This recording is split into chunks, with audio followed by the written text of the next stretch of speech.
видео бастамастан бұрын мен сіздерге Данияр KZ деген арнаны ұсынамын. Бұл каналдан сіздер өте керемет видеолар көре аласыздар. Бұл каналда қазір 54 подписчик бар екен. Бәріміз тіркеліп 70-80 қылып берейік. Так, бұл каналда сіздер фокустар және де посылка ашу немесе летсплейлар көре аласыздар. Сондықтан каналына жазылып, лайк басып қолдап кетейік. Ендеше видеоға кеттік. Барлықтарыңызға сәлем достар, сендермен бірге мен Дернар. Бүгін бізде туториал деген видео, достар, бүгін мен сіздерге қалай шапка жасау керегін үйрететін боламын. Так, бүгін ол шапканы жасау үшін сіздерге алдымен осы Cinema 4D мен осындай Photoshop CS керек. Қазір мен осы екі программаның арқасында өте керемет шапка жасайтын боламын. Мен шапканы міне sayat.kz деген каналға жасаймын. Так, бұл бала менің досым. Так, қасына шыққан шапка емес, алып жасап беретін боламын. Ендеше біз бастаймыз. Видеоның астына егер де сіздер 30 лайк жіберетін болсаңыздар, мен файлды описанияға қалдырып кететін боламын. Сондықтан 30 лайк жіберіп қойсаңыздар, бұл описанияда осындай заготовочка деген болады. Бірден айтып қойайын, бұл менікі емес, бұл орыстардікі. Сосын оның ішінде міне оған кіресіздер, одан кейін мына 3D текст дегенді басасыздар.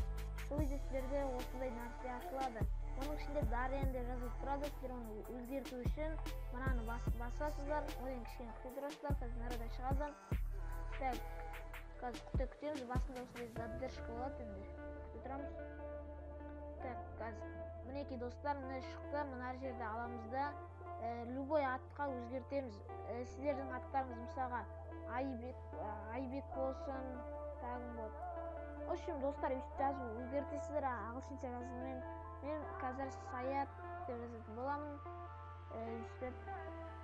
Одан кейін, осыған жазғаннан кейін обязательно келесіне жазасыздар. Так, мағанда Sayat дейсіздер. Енді өздеріңіз аттарыңызды екі рет жазасыздар ғой, короче. Одан кейін сіздер арадан шрифт таңдайсыздар. Мен бүгін өзіме Obelix Pro деген шрифт таңдайтын боламын. Так, қазір мына Obelix Pro табуамыз. Осы жерде өздеріңізге қалаған шрифт табасыздар. Мен өзіме ұнайтын шрифтті қоямын енді. Әркім өзіне ұнаған шрифтті қояды ғой енді. Так, осы жерде мына Obelix Pro таңдаймыз. Бізде әдемі шрифт пайда болады. Так, енді мен осының мына көк болып тұрғанды соны өзгертейін ба деп ойлап тұрмын. Так, қызылға қойсақ, мына қызылды аласыздар да, мынаған қоясыздар. Одан кейін арты осындай болып тұрады. Жақсы, қызыл қоя салайық. Так, мен кішкене жоғарыға былай көтерейік. Сосын мынаны да былай жоғарыға қайттан көтерейік. Оның арнасы Sayat KZ болғандықтан мен оған тағы да біреуін жасап беремін. Так, ол үшін мына екеуін Ctrl-ды басып тұрасыздар да, мынаны басасыздар. Одан кейін Ctrl-C басасыздар, сосын Ctrl-V басасыздар. Сол кезде мінекей сіздерде екінші шығады, оны аласыздар да сіздер. Тағы да, егер де сіздердің аттарыңыз екі слойдан тұрса, өйстіп жазасыздар. Так, араға тағы да KZ дейміз. Одан кейін мынаны басамыздар, мынаны төменге айтырамыз. Қазір күтіңіздер, не күтті.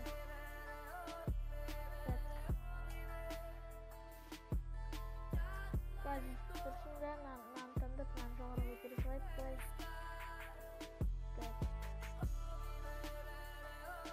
Мінекей достар, бізде Sayat KZ деген қызыл араласқан цвет шықты. Қазір мынаны дұрыстай қойып былай. Мінекей достар, осындай әдемі шрифт шықты. Сіздер оны дұрыстау үшін қазір так, оны сохранить ету үшін мынаған кіресіздер, одан кейін Save дегенді басасыздар, одан кейін араға галочка қоясыздар, қойылмаса, одан кейін араны PNG таңдайсыздар. Қай жерде сохранить еткілеріңіз келеді, сол жерді таңдайсыздар. Так, қазір мен деген рабочий столдан мінекей осы жерге сохранить етемін. Sayat деп. Так, осылай сохранить етесіздер. Одан кейін достар, мынаны басасыздар. Бұл мына осындай ошибка шықса сіздер бүйтесіздер. Так, мынаған кіресіздер, сосын сейфтен, так, қайда? Так, auto сейф деген алып тұтпайсыздар, қазір көрсетемін. Так, мінекей мынаның ішінде болу керек. Қателеспесем. Так, қазір. Мінекей достар, мына аутосейвтен мынаны галочканы алып тастайсыздар да, сосын қайттан басасыздар. Одан кейін бұл кішкене бір 3-4 минут алады, өйткені бұл шрифт, бұл жазу өте күрделі, простой болғандықтан 3-4 минут алады. Қазір біз болғаннан кейін жалғастыратын боламыз.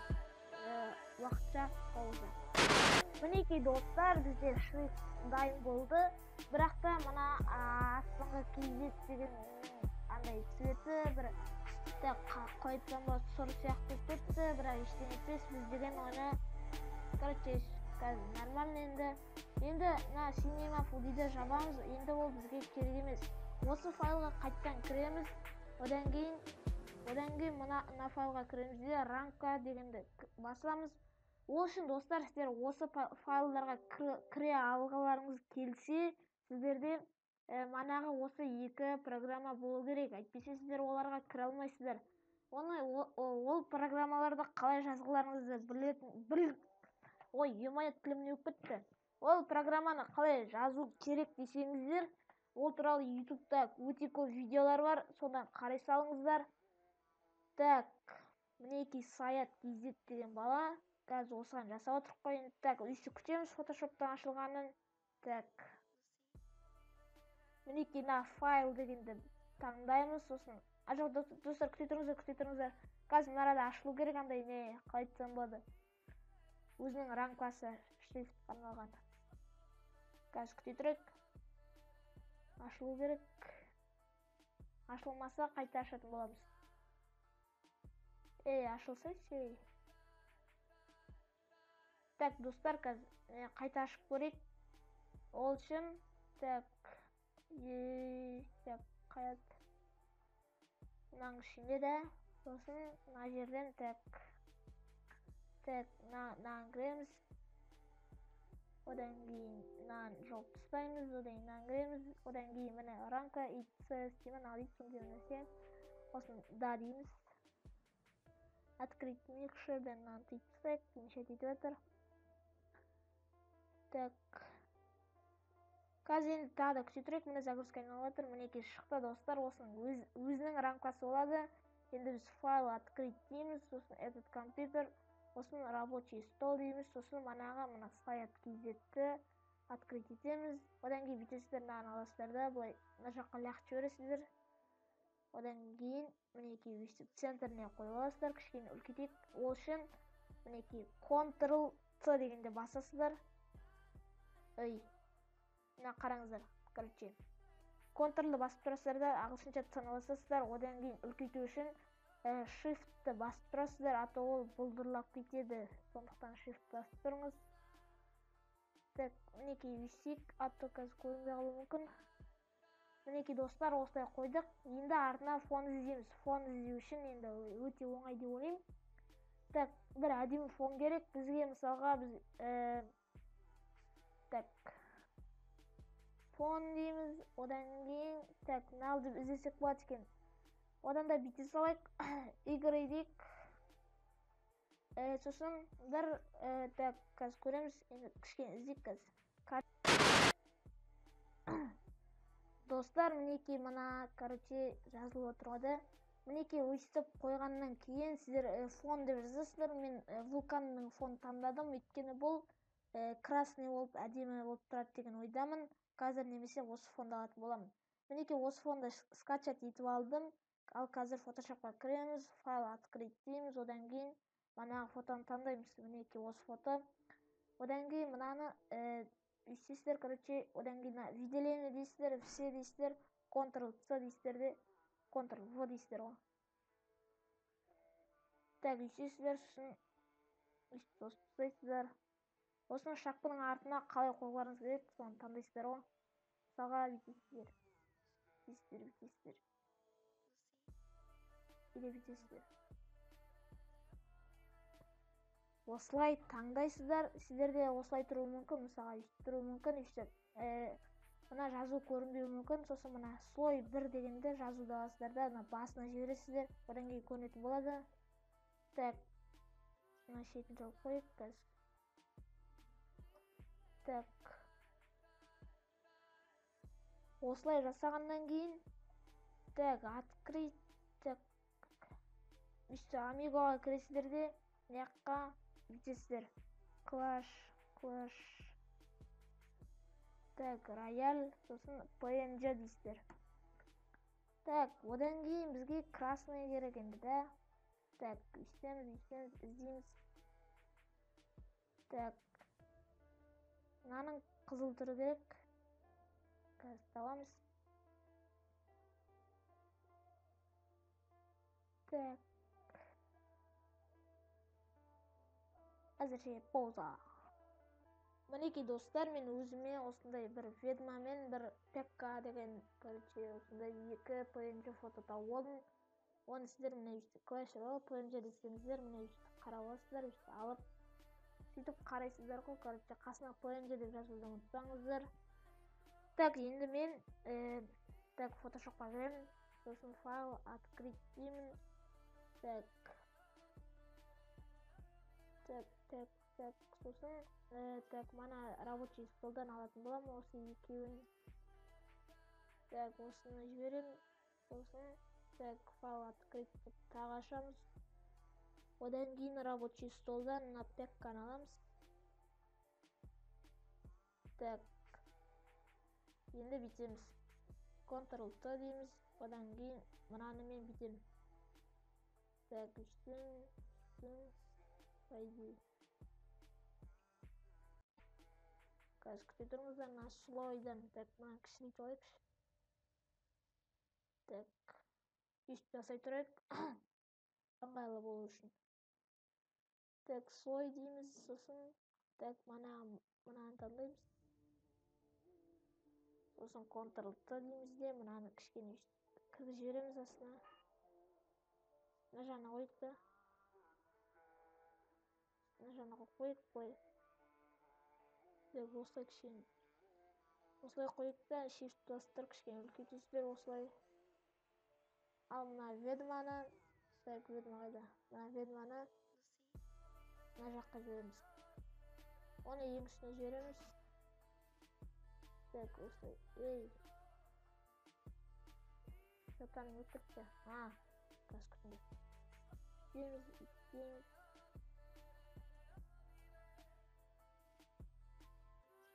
Так осылай істейміз де мынаны ең жоғына шығарып көрейік.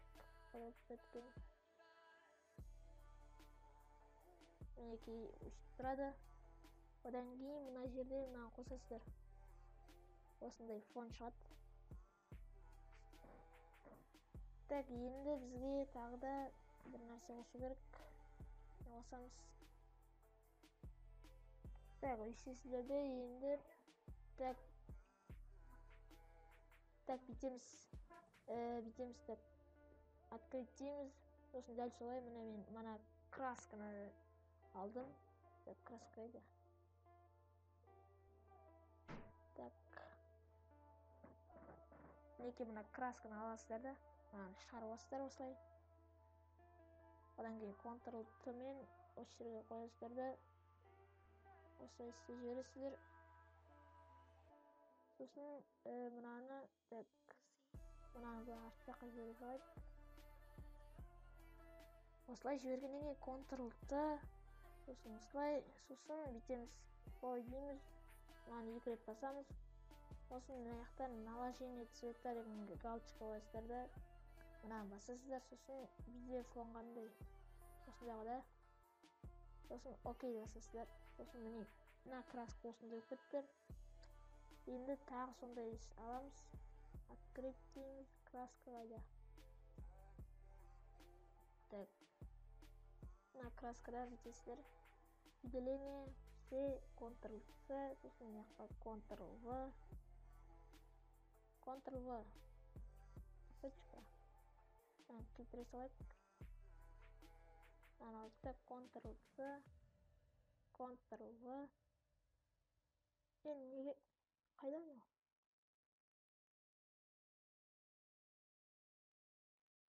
Так Ctrl-C дейік. Мына артына кетіп қалыпты. Так, мына үстеміз, мына кз-тің астынан соң, так, shift басып үлкейтесіздер. Так, сосын тағы да мынадай цветін ауыстырасыздар.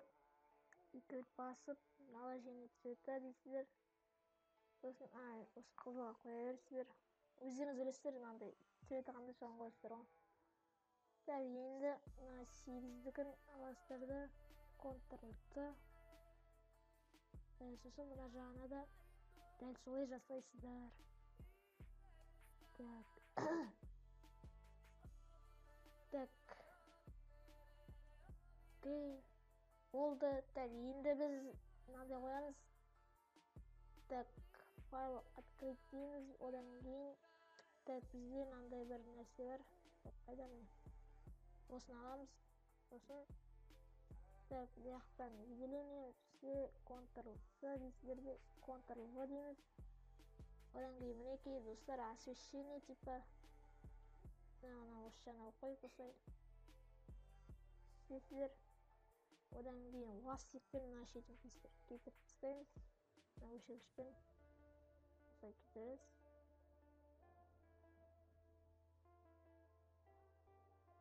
Так, мына үстіп кетіреміз кішкене. Одан кейін бүйтесіздер, слой дейсіздер, сосын манағы Ctrl-U дейсіздер. Одан кейін мынаны қызылға қоясыздар, ана цветті. Так. Мінекей осы кішкене қызарды енді. Так, ось сіздерді кішкене көтерек қой. Так, соны енді ең үстіне шығардық. Так. Ең үстіне шығарасыздар, мінекей енді былай қоясыздар. Мінекей типа жалтырап тұрған сияқты, енді тағы да біреуін қойып қойып мына шетке. Немесе бүйтейік қазір. Деміз Ctrl-C дейміз. Деміз. Үсті кішірейіп тастаймыз, одан кейін тағы да мынаны аламыз да былай такауы қоямыз. Сосын бүйтесіздер. Кетесіздер. Одан кейін Ctrl-U дейсіздер. Одан кейін мына жақтан қызылға қоюға болмайды. Так, өстеміз. Сосын осы жақтан өзгерте бересіздер ғой. Так, кішкене фиолетовый да. Қараңыздар енді. Басында осындай болды, қазір осындай. Енді тағы рөлін екінші көзіне кіргіземіз. Ctrl-V дейміз де. Сосын ластикпен мына жақтан үштесіздер. Үштесіздер. Одан кейін мынаған басасыздар да, короче, мына жаққа апарасыздар.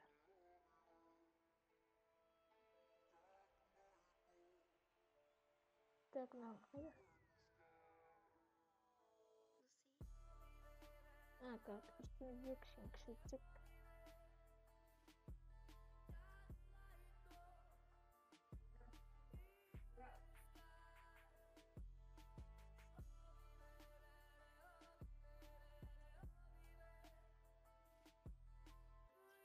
Так, Ctrl-U дейсіздер де дәл мынандай істейсіздер ғой.